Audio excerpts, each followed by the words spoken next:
7 filmes imperdíveis que chegaram no Prime Video e vocês vão amar assistir. E a lista de hoje tá muito boa, tá, gente? Eu sei que eu sou suspeito e talvez eu tenda a falar muito isso, mas é porque eu quero sempre preparar boas listas pra vocês. E são 7 filmes que chegaram que eu já vi ou revi e eu gostei de todos eles. É, Tem inclusive, um lançamento que passou aí recentemente pelos cinemas e eu sinto que muita gente vai querer assistir, não conseguiu assistir na tela grande. Mas antes de começar, não esquece de deixar o like no vídeo, de hypar ele se você puder e de se inscrever aqui no Barata no Cinema. Estamos aí quase chegando à marca dos 18 mil inscritos. Talvez no momento que esse vídeo for ao ar, eu já tenha conseguido alcançar essa marca, mas enfim. Por enquanto, estamos nessa meta, 18 mil inscritos. Conto com a ajuda de vocês. Sem enrolação, vamos para as dicas. E aí, galera, eu sou o Thiago e eu vou começar falando desse lançamento que passou pelos cinemas. Foi um daqueles filmes com um status de Oscar bait, sabe? De isca do Oscar, aquele filme pensado para a temporada de premiação, que acabou não conseguindo chegar na temporada de premiação, não foi, enfim, indicado para nenhum grande prêmio. Mas eu vou falar, eu tava esperando um filme bem menos interessante do que eu encontrei aqui. Em Nuremberg, a gente acompanha mais uma história sobre os bastidores desse histórico julgamento que acabou colocando no banco dos réus alguns dos oficiais alemães, assim, de alto escalão durante a Segunda Guerra Mundial, alguns dos homens mais perigosos de um regime tirano, e mostrou para o mundo que ali estavam pessoas, ali estavam indivíduos que deveriam ser punidos pelos crimes de guerra que cometeram. E assim, Nuremberg ele tem alguns dos vícios e dos problemas desses dramas biográficos, desses dramas de guerra, recortados a partir do olhar americano. É um filme solene, é um filme que escolhe sabe, um ponto de vista em algum momento conveniente.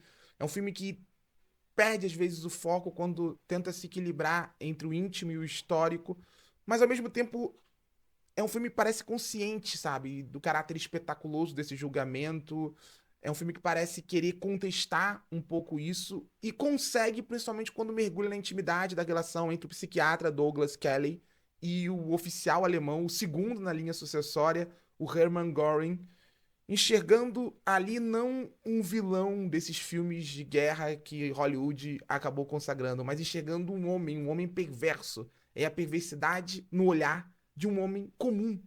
E esse diagnóstico leva o filme a uma discussão sobre, sabe, a maldade que não tá diretamente associada àquele contexto. É uma maldade que cruzou o tempo. E nessa de criar monstros, a gente acaba desumanizando essa figura, essa representação maligna que corrompe ideais, que corrompe pessoas, que leva a contextos sombrios como o da Segunda Guerra Mundial, e isso definitivamente não ficou no passado.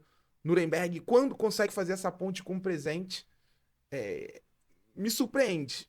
Eu esperava alguma coisa mais clássica, e isso tá aqui na estética, na construção narrativa, mas esse olhar em especial tornou o filme bem mais interessante pra mim. Ainda no terreno dos dramas históricos, a segunda dica é um filme emocionante que mergulha na perspectiva de um homem lutando, sabe, pelo lembrar. Em Uma Vida, a história de Nicholas Winton, a gente acompanha a história de um idoso que, no passado, pouca gente sabia, acabou ajudando centenas de crianças judias a escapar de um destino devastador durante a Segunda Guerra Mundial. Só que o tempo passou e as pessoas esqueceram. Mas ele não. Ele tentava se conectar de alguma forma com as sobreviventes. Ele queria, de alguma forma, manter esse passado vivo, até para evitar que ele se repetisse. E é interessante como Uma Vida, a história de Nicholas Winton parte desse ponto de vista de um homem ainda carregando as memórias daquele passado trágico, para falar sobre o envelhecer, para falar sobre o envelhecer no mundo que tende ao esquecer, para falar sobre o esquecer e os perigos nisso tudo. E é um filme que, apesar dessa narrativa clássica, dessa narrativa edificante, bem solene, ele é um filme que consegue se conectar com essa perspectiva, com o ponto de vista desse homem, e equilibrando fatos a esse comentário sobre o envelhecer num drama biográfico que eu acho muito tocante. O terceiro filme é um suspense tenso envolvente, estrelado por uma grande atriz que passou pelos cinemas e eu acho que pouca gente viu. Em O Frio da Morte, a gente acompanha a história de uma mulher solitária que viaja para um lago meio isolado, só que lá, naquele lugar, basicamente, no meio do nada, ela desconfia de algo, ela desconfia que uma jovem estava sendo mantida em cativeiro. E ela decide tentar ajudar aquela menina. O que ela não sabia é que teria que lidar com as consequências disso. Esse é aquele tipo de suspense que ele não reinventa a roda, ele não traz nenhuma grande novidade, ele talvez não seja nem um grande filme, mas ele tem uma atuação, ele tem a fantástica Tessa Thompson que eleva tudo aqui. É impressionante como uma atriz é capaz de elevar tudo, elevar uma história, elevar um roteiro, elevar uma trama. Ela consegue criar uma personagem que está envolvida numa história de tensão, mas que tem feridas dramáticas, questões mal resolvidas com o passado, que está ali por um motivo. E o filme ele consegue, de forma surpreendentemente eficaz, equilibrar esse drama individual, a jornada da protagonista com essa história muito tensa, com reviravoltas sobre um sequestro e uma ameaça que vai tornando tudo bem, bem enervante. O Frio da Morte, como eu disse, não é aquele filme que vai mudar sua vida, não é aquele suspense super original, mas ele é muito eficaz no que se propõe e eu respeito sempre isso. A quarta dica é um drama biográfico que é muito imersivo, é muito tenso e que leva a gente pro espaço. Uma história que eu adorei descobrir. Em O Primeiro Homem, Ryan Gosling dá vida a Neil Armstrong, o primeiro homem a pousar na Lua, e aqui a gente acompanha os bastidores da jornada dele, do processo de preparação até esse grande evento. Uma experiência que valoriza muito a imersão, mas não apenas no aspecto sensorial da coisa. O que eu gosto muito no filme do Damien Chazelle é como ele consegue criar uma história, um drama biográfico muito focado na maneira desse personagem lidar com as coisas ao redor dele, no pragmatismo, no olhar dele para o mundo. E a partir daí a gente vivencia tudo. A gente vivencia os obstáculos, a gente vivencia os problemas, a gente vivencia a experiência de ir até o espaço, inclusive brilhantemente dirigido. Eu acho que esse filme tem um design de som que coloca de fato a gente dentro daquela nave, dentro daquela cápsula, dentro da experiência. Mas o que me encanta, além do aspecto técnico, é esse olhar para o indivíduo, esse olhar, sabe, para como funcionava a mente desse astronauta e por que ele se tornou o homem escolhido para tal missão. Enfim, eu acho um filme muito subestimado, que na época do lançamento não ganhou a merecida atenção. E eu sinto que talvez ele não tenha sido tão visto assim. E agora que ele chegou no Prime Video, essa sem dúvida é a melhor oportunidade. A quinta dica vai alugar um pequeno triplex na sua cabeça. Vai te fazer pensar sobre a vida. E principalmente vai te fazer refletir sobre aquilo que a gente tem, mas não necessariamente valoriza. Em Sentidos do Amor, Eva Green e Ian McGregor estrelam esse romance apocalíptico. É isso. É um filme sobre um casal que se conhece no mundo à beira de um colapso. As pessoas estavam perdendo a capacidade de sentir, perdendo os sentidos. Primeiro o olfato, depois a audição, em seguida a visão. E não só isso. A cada perda existia um grande, sabe, um grande rompante emocional, ou um choro compulsivo, ou um excesso de fome, ou, sabe, uma euforia incontrolável. Era como se o mundo estivesse desafiando a gente a sentir, desafiando a gente a fazer algo que naturalmente a gente acaba meio que anestesiando para seguir o ritmo do estilo de vida. Eu adoro como esse filme se compromete com essa premissa, sabe? A gente vê uma história de amor apaixonante, um romance íntimo que se conecta com esses personagens, mas a gente vê também um filme apocalíptico desconfortável que tá a todo momento colocando o dedo na ferida, que tá a todo momento fazendo a gente pensar sobre aquilo que a gente acaba valorizando quando perde, sabe?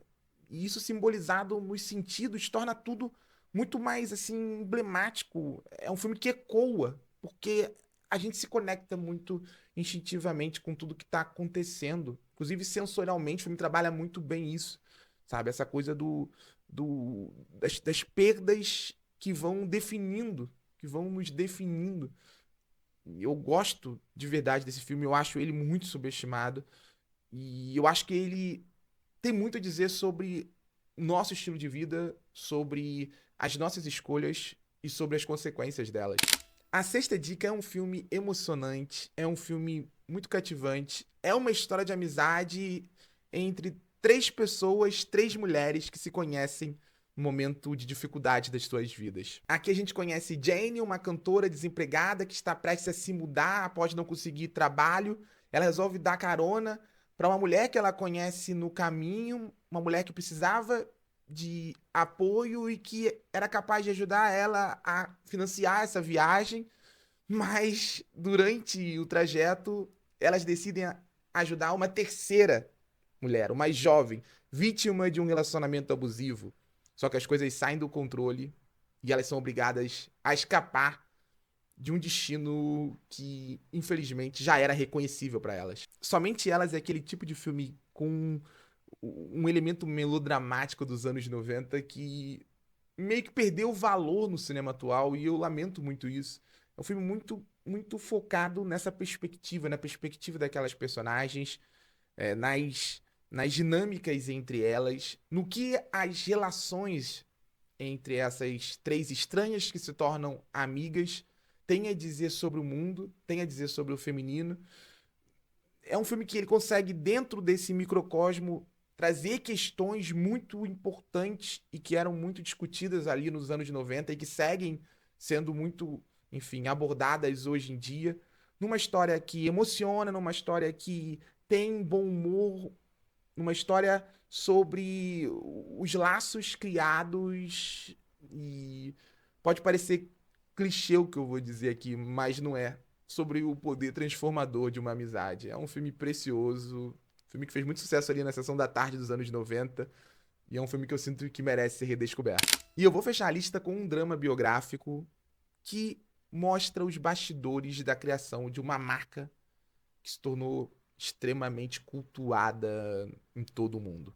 Em Ferrari, a gente conhece o criador de uma escuderia que, na verdade, se tornou meio que um estilo de vida. A gente conhece a história desse homem, um bom vivan, apaixonado pelo automobilismo, que encontra uma oportunidade de enriquecer sem medir as consequências das suas ações, principalmente as consequências afetivas e o impacto que aquela marca, que aquela escuderia poderia ter no seu casamento. Esse filme, dirigido pelo mestre Michael Mann, faz algo que eu considero muito raro dentro do universo das cinebiografias. Ele conceitua essa história.